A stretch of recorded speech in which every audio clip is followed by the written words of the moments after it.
Hello students, after completion of nomenclature under organic chemistry, next topic will be isomerism. Isomerism is a phenomenon in which compounds may have different structural formula or difference in a spatial arrangement of atom or group, but they have same molecular formula. Such phenomenon in which compound have same molecular formula but they have different structural formula or difference in a spatial orientation of atom or groups. Due to difference in structural formula or difference in a spatial arrangement of atom or group, compound may have different physical or chemical properties or both. This phenomenon is called isomerism.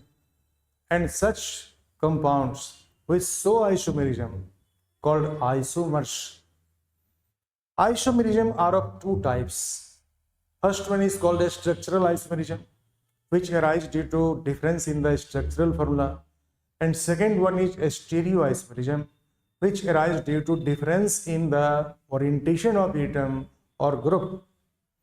तो जब compound का structural formula differ करता है और इसके वजह से isomerism में राइज होते हैं और इस वजह से कंपाउंड का प्रॉपर्टीज डिफर करता है, हम लोग ऐसे आइसोमर को स्ट्रक्चरल आइसोमर बोलते हैं और इस फिनोमेनन को स्ट्रक्चरल आइसोमेरिज्म बोलते हैं। वहीं कंपाउंड का जब स्ट्रक्चर फॉर्मूला और मॉलिक्यूलर फॉर्मूला सेम होता है, लेकिन स्पेशियल ओरिएंटेशन में जब एटम और ग्रुप डिफर करते हैं तो उनके प्रॉपर्टीज डिफरेंट हो जाते हैं। आप इस फिनोमेनन को बोलते हैं स्टीरियो आइसोमेरिज्म। तो आइसोमेरिज्म को हम लोग पहले डिफाइन करेंगे।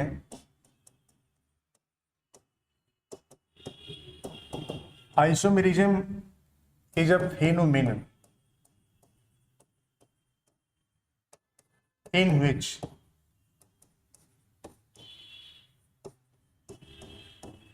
compounds have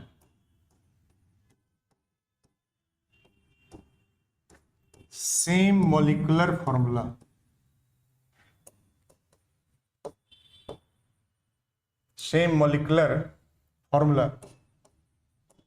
but it differ in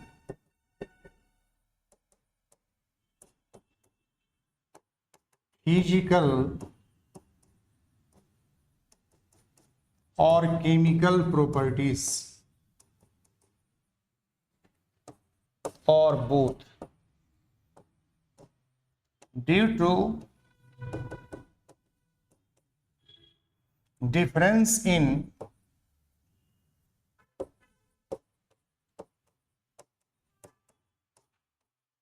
structural formula or a spatial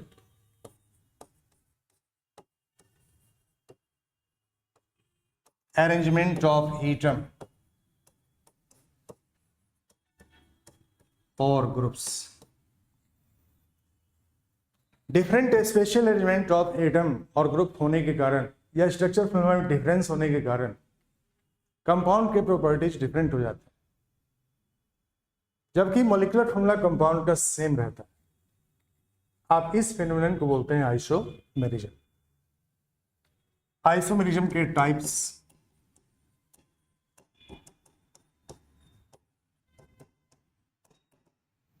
इसमें एक टाइप है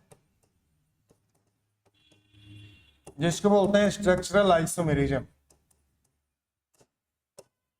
और दूसरा टाइप है जिसको बोलते हैं स्टीरियो आइसोमेरिज्म। आइसोमेरिज्म के दो टाइप हैं, स्ट्रक्चरल आइसोमेरिज्म और stereo isomerism.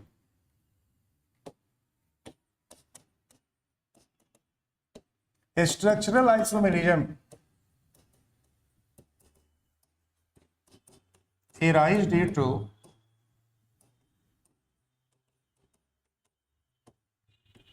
difference in structural formula of compound.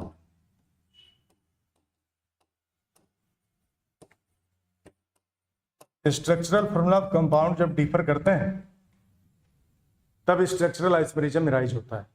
Compound का मॉलिक्यूलर फॉर्मूला तो सेम ही रहेगा हमेशा, और जब स्ट्रक्चरल फॉर्मूला डिफर करेगा तो स्ट्रक्चरल आइसोमेरिज्म अपीयर होता है। स्ट्रक्चरल आइसोमेरिज्म के जो टाइप है,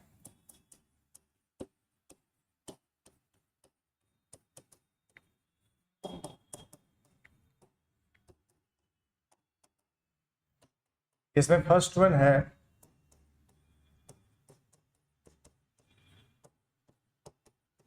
chain isomerism,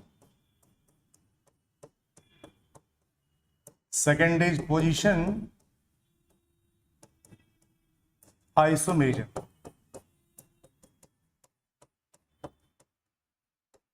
third is functional group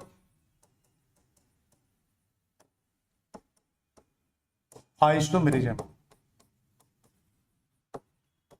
fourth is metamerism,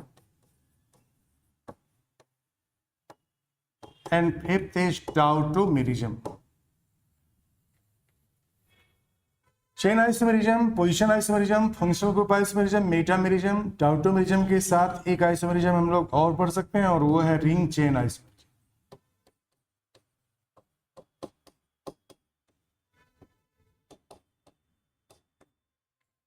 NCERT book के अकॉर्डिंग आपको ये 4 टाइप दिया हुआ है, लेकिन ये 2 टाइप हम लोग और भी पढ़ेंगे क्योंकि इससे भी आईआईटी जैसे कंपटीशन में क्वेश्चन आता है। तो फर्स्ट हम लोग डिस्कस करेंगे chain isomerism.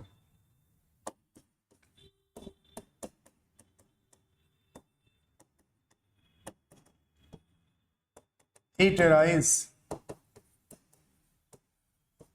Due to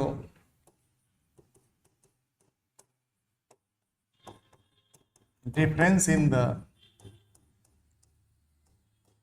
carbon chain।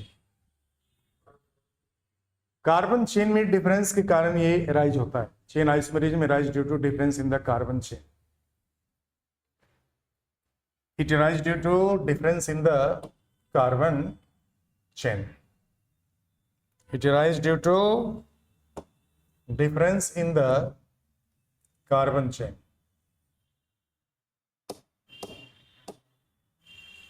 Carbon chain में डिफरेंस के कारण ये राइज होता है। कार्बन चेन किसी कंपाउंड में अनब्रांच्ड चेन हो सकते हैं, किसी कंपाउंड में ब्रांच्ड चेन हो सकते हैं। तो जब मेन चेन डिफर कर जाए, किसी में ब्रांच्ड चेन हो, किसी में अनब्रांच्ड चेन हो, तो जो आइसोमेरिज्म राइज होगा उस आइसोमेरिज्म को हम लोग चेन आइसोमेरिज्म बोलते हैं। इसी को न्यूक्लियर आइसोमेरिज्म भी कहा जाता है। तो चेन आइसोमेरिज्म का एग्जाम्पल हम लोग लेंगे, जैसे C4H चेन है। C4H चेन से हम लोग 2 तरह के स्ट्रक्चर बना सकते हैं। कार्बन चेन में डिफरेंस के बेसिस पर हम लोग 2 टाइप के स्ट्रक्चर बना सकते हैं। इसमें सिर्फ 1 डिग्री और 2 degree carbon, it means unbranched chain. और यहां पर आपको एक 3 डिग्री कार्बन, जहां भी 3 डिग्री कार्बन होगा उस पर एक ब्रांच होगा। तो इसको बोलते हैं नॉर्मल ब्यूटेन और इसे बोलते हैं आइसो ब्यूटेन, एन ब्यूटेन और आइसो ब्यूटेन। अनब्रांच्ड चेन को नॉर्मल चेन बोलते हैं और नॉर्मल चेन जिसमें है उसको हम लोग नॉर्मल ब्यूटेन बोल रहे हैं। ब्रांच्ड चेन में मेन चेन के सेकंड कार्बन पर मिथाइल ब्रांच रहता है, तो हम लोग इसको आइसो वर्ड से प्रीफिक्स करते हैं, आइसो। आप इसको बोलते हैं आइसो ब्यूटेन। आईपीएसी नेम लिखे हैं तो first one is called butane and second is called 2 methyl propane. दूसरे कार्बन पर मिथाइल ब्रांच जुड़ा हुआ है, मेन चेन 3 कार्बन का है, तो 2 मिथाइल प्रोपेन। तो ब्यूटेन का 2 आइसोमर हो गए, एक नॉर्मल ब्यूटेन, एक आइसो ब्यूटेन। इस तरह से पेंटेन का C5H12 का 3 आइसोमर हम लोग बनाते हैं। ये नॉर्मल चेन है। नॉर्मल चेन वाले, इट मीन्स अनब्रांच्ड चेन वाले को हम लोग एन पेंटेन, 5 कार्बन है इसलिए क्या लिखेंगे, पेंटेन। पेंट मतलब 5 कार्बन, एन मतलब single bond between carbon atoms. और यदि सेकंड कार्बन पर एक मिथाइल ब्रांच हो जाए, तो आपको अभी भी बताया था सेकेंड कार्बन पे मिथाइल ब्रांच रहता है तो इसको आइसो बोलते हैं, ये कहलाएगा आइसोपेंटेन या 2 मिथाइल ब्यूटेन। और यदि सेकेंड कार्बन पे 2 मिथाइल ब्रांच हो जाए, जो कार्बन चेन है मेन चेन 3 कार्बन का है, लॉन्गेस्ट चेन 3 कार्बन का है, और सेकेंड कार्बन पे 2 मिथाइल ब्रांच, तो आप इसको बोलते हैं नियो। इसे नियो प्रीफिक्स से रिप्रेजेंट करते हैं, नियोपेंटेन। यह कंपाउंड कहलाएगा नियोपेंटेन। तो पेंटेन का 3 आइसोमर हो गया, एन पेंटेन, आइसोपेंटेन और नियोपेंटेन। तो जितने भी ब्रांच्ड चेन आइसोमर होते हैं उनका मेल्टिंग पॉइंट कम होता है, और जो अनब्रांच्ड चेन होते हैं उसका मेल्टिंग पॉइंट ज़्यादा होता है, क्योंकि जब ब्रांचिंग क्रिएट होता है तो क्लोज पैकिंग्स उसके डिक्रीज कर जाते हैं। अनब्रांच्ड चेन में क्लोज पैकिंग ज़्यादा होता है, ज़्यादा कॉम्पैक्ट रहता है वो, और इसलिए उसके बीच जो वैन डर वाल्स फोर्स हैं, कार्बन चेन के बीच जो van der Waals force act करता है, अनब्रांच्ड चेन में ज़्यादा रहता है। और जो ब्रांच्ड चेन होते हैं उसमें close packing, it means inter particle distance के बढ़ जाने के कारण, क्लोज पैकिंग के कम होने के कारण, इंटर पार्टिकल डिस्टेंस या इंटर पार्टिकल सेपरेशन ज़्यादा रहने के कारण जो van der Waals force of attraction है ये वीक हो जाता है, और इसलिए उसके मेल्टिंग पॉइंट, बॉइलिंग पॉइंट क्या होता है, कम हो जाता है। तो हमेशा जितना कम ब्रांच हो समझना है मेल्टिंग पॉइंट, बॉइलिंग पॉइंट उतना ज़्यादा होगा, जितना ज़्यादा ब्रांच हो समझना चाहिए उसका मेल्टिंग पॉइंट, बॉइलिंग पॉइंट उतना ही कम होगा। तो इस पेंटेन के 3 आइसोमर में एन पेंटेन का मेल्टिंग पॉइंट सबसे हाईएस्ट होगा, आइसोपेंटेन का उससे लोअर होगा, और नियोपेंटेन का सबसे लोअर होगा। सब में नंबर ऑफ कार्बन सेम है, नंबर ऑफ हाइड्रोजन भी सेम है, मोलिकुलर फॉर्मूला सबका सेम है, लेकिन स्ट्रक्चर में जो डिफरेंस है वो कार्बन चेन में डिफरेंस है। किसी में ब्रांचिंग है, किसी में ब्रांचिंग नहीं है, किसी में ज़्यादा ब्रांच है, किसी में कम ब्रांच। तो हम लोग इस तरह के जो आइसोमर होते हैं जिसमें कार्बन चेन में ये कंपाउंड डिफर करता है, हम लोग उसको क्या बोलते हैं, that is called chain isomerism. और इसके बाद हम लोग पोजीशन आइसोमेरिज्म में आएंगे।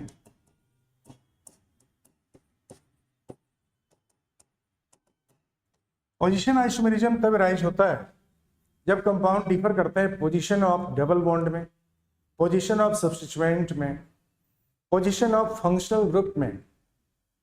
जब फंक्शनल ग्रुप का पोजीशन डिफर कर जाए, जब सब्स्टिट्यूएंट का पोजीशन डिफर कर जाए, जब डबल बॉन्ड का पोजीशन डिफर कर जाए, ट्रिपल बॉन्ड का पोजीशन डिफर कर जाए, तो जो आइसोमेरिज्म में राइज होता है उस आइसोमेरिज्म को हम लोग पोजीशन आइसोमेरिज्म बोलते हैं।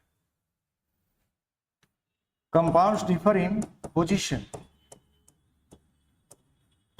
compounds differ in the position of what? Position of double bond or position of triple bond or position of substituent or position of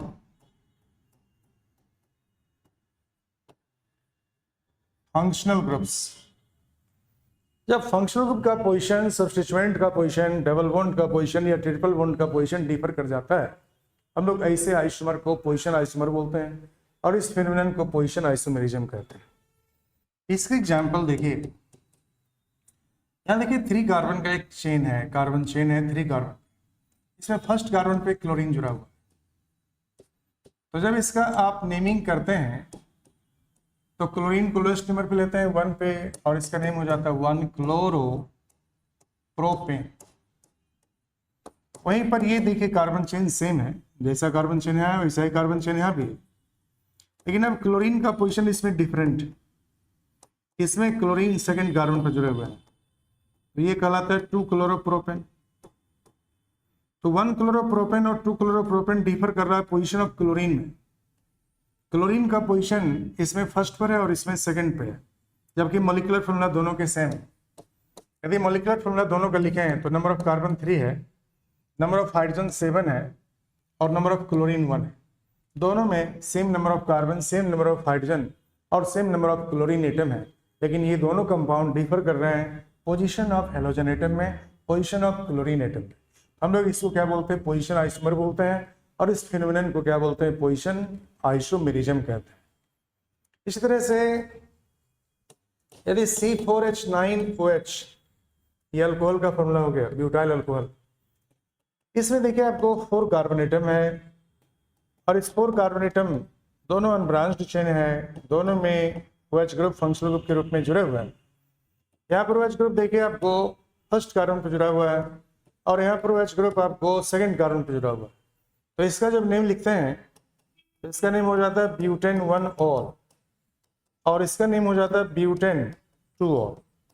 तो दोनों ही compound position of functional group में difference होने के कारण different properties के हो जाते हैं। इन दोनों कंपाउंड के बहुत से प्रॉपर्टी डिफर करते हैं, रिएक्टिविटी में दोनों डिफर करता है, इनके जो फिजिकल प्रॉपर्टी हैं like melting point, boiling point, इसमें डिफर करते हैं। तो आप ये इन दोनों कंपाउंड को क्या बोलेंगे, आइसोमर्स बोलेंगे, और इस फिनोमेनन को क्या बोलेंगे, आइसोमेरिज्म बोलेंगे। Position of double bond differ कर जाए या ट्रिपल बॉन्ड डिफर कर जाए तो भी ये पोजीशन आइसोमर कहलाता है। जैसे कि यहाँ डबल बॉन्ड 1 और 2 के बीच में आ रहा है तो हम लोग इसको ब्यूट 1 इन लिखते हैं, और जब पोजीशन ऑफ डबल बॉन्ड 2 और 3 के बीच आ जाए तो इसको हम लोग ब्यूट 2 इन बोलते हैं। जब 2 और 3 के बीच में डबल बॉन्ड रहेगा तो 2 इन लिखेंगे, 1 और 2 के बीच में डबल बॉन्ड रहेगा तो 1 इन लिखते हैं। 3 मतलब डबल बॉन्ड, और डबल बॉन्ड फर्स्ट कार्बन और सेकंड कार्बन के बीच है तो ब्यूट 1 इन कहलाया। डबल बॉन्ड सेकंड और थर्ड कार्बन के बीच है तो ये ब्यूट 2 इन कहलाया। तो दोनों ही कंपाउंड के जो डबल बॉन्ड हैं उसमें उसके पोजीशन में डिफरेंस होने के कारण कंपाउंड का प्रॉपर्टी डिफरेंट होता है। आप इस फिनोमेनन को क्या बोलते हैं, that is called as position isomerism. इसी तरह से ट्रिपल बॉन्ड का पोजीशन देखिए, उसी तरह से यहाँ पे हम लोग देखिए ट्रिपल बॉन्ड बना दिए। अब ये कहलाएगा पेंट 1 YN, और यदि ट्रिपल बॉन्ड का पोजीशन बदल दिए तो इसका जो नेम होगा वो होगा पेंट 5 कार्बन है। 5 कार्बन में ट्रिपल बॉन्ड 2 और 3 के बीच है तो हम लोग लिखेंगे 2 YN। पेंट 2 और 3 के बीच है तो 2 YN, और 1 और 2 के बीच है तो हम लोग क्या लिखते हैं, पेंट 1 YN। तो ये दोनों ही compound position of triple bond में डिफर कर रहा है, और ट्रिपल बॉन्ड के पोजीशन में डिफरेंस होने के कारण कंपाउंड के फिजिकल प्रॉपर्टी भी डिफर करते हैं, केमिकल प्रॉपर्टी भी डिफर करता है। तो आप इस तरह के आइसोमेरिज्म को क्या बोलते हैं, पोजीशन आइसोमेरिज्म। अब देखिए आपको नेक्स्ट आइसोमेरिज्म है फंक्शनल आइसोमेरिज्म या functional group isomerism. Functional isomerism या फंक्शनल ग्रुप आइसोमेरिज्म बोलते हैं तब जब कंपाउंड का फंक्शनल ग्रुप ही डिफर करता है। सेम मोलिकुलर फॉर्मूला है लेकिन फंक्शनल ग्रुप में कंपाउंड डिफर करते हैं तो उसको बोलते हैं हम लोग functional group isomerism. Molecular formula is same but structure formula is different due to difference in the functional group. आप जानते हैं फंक्शनल ग्रुप या जो कैरेक्टरिस्टिक ग्रुप होता है कंपाउंड का, वह कंपाउंड के फिजिकल और केमिकल प्रॉपर्टीज दोनों को डिसाइड करता है, और जब फंक्शनल ग्रुप डिफर कर जाएगा तो कंपाउंड के प्रॉपर्टीज डिफर कर जाएंगे। अब इस फिनोमेनन को क्या बोलते हैं, that is called as functional isomerism और फंक्शनल ग्रुप आइसोमेरिज्म। तो जब आपको यहाँ 1 2 3 4 यहाँ पर देखिए OH ग्रुप जुड़ा है, आप इसको बोलते हैं ब्यूटेन 1 ऑल मतलब हो गया अल्कोहल, OH ग्रुप अल्कोहल का फंक्शनल ग्रुप। और यदि यहाँ ऑक्सीजन के थ्रू ये 2 कार्बन चेन जुड़ गए, अब इस दोनों कार्बन चेन में देखिए ये इथाइल ग्रुप है, 2 कार्बन का अल्काइल इथाइल होता है, ये भी इथाइल है, तो इसको हम लोग डाई इथाइल ईथर बोलते हैं, और इसे हम लोग अल्कोहल बोलते हैं। दोनों का मोलिकुलर फॉर्मूला बिल्कुल सेम है, दोनों में नंबर ऑफ कार्बन 4 है, नंबर ऑफ हाइड्रोजन इन दोनों में आपको 10 मिलेगा और ऑक्सीजन का नंबर 1 मिलेगा। दोनों में नंबर ऑफ कार्बन 4 है, नंबर ऑफ हाइड्रोजन दोनों में सेम है 10, और नंबर ऑफ ऑक्सीजन एटम दोनों में सेम है 1। बट दोनों ही कंपाउंड के फंक्शनल ग्रुप डिफरेंट है। यहाँ पर O के साथ में हाइड्रोजन जुड़ा हुआ है, OH ग्रुप है, मतलब ये अल्कोहल का फंक्शनल ग्रुप है, और यहाँ O के साथ में कार्बन चेन जुड़ा है, डायरेक्टली कार्बन जुड़ा हुआ, हाइड्रोजन जुड़ा हुआ नहीं है, तो ये ईथर का फंक्शनल ग्रुप हो गया। आप इसको डाईथाइल ईथर बोलते हैं या इसको इथॉक्सी ईथन बोलते हैं, इथॉक्सी ईथन या डाईथाइल ईथर इसको बोलते हैं। ब्यूटेन 1 ऑल या एन ब्यूटाइल अल्कोहल इस कंपाउंड को हम लोग कहते हैं। तो ऐसे आइसोमेरिज्म जो होते हैं, इस आइसोमेरिज्म को हम लोग क्या बोलते हैं, this isomerism is called as functional group isomerism. इस तरह के आइसोमेरिज्म को हम लोग फंक्शनल ग्रुप आइसोमेरिज्म बोलते हैं। तो आज का टॉपिक हम लोग यहीं पर समाप्त करेंगे। जिन बच्चों ने सब्सक्राइब नहीं किया कृपया वो सब्सक्राइब कर लें ताकि हमारी जो नेक्स्ट वीडियो है वो भी आपको मिल पाएंगे। और आप जब रेगुलर फुल वीडियो को वॉच करेंगे, 15 से 20 मिनट टाइम सिर्फ दीजिए आप हमारी वीडियो को देखने में, निश्चित रूप से आपकी ऑर्गेनिक केमिस्ट्री भी अच्छी हो जाएगी। तो अगले वीडियो को देखने के लिए जिन बच्चों ने सब्सक्राइब नहीं किया, कृपया वो सब्सक्राइब कर लें। Okay, thank you.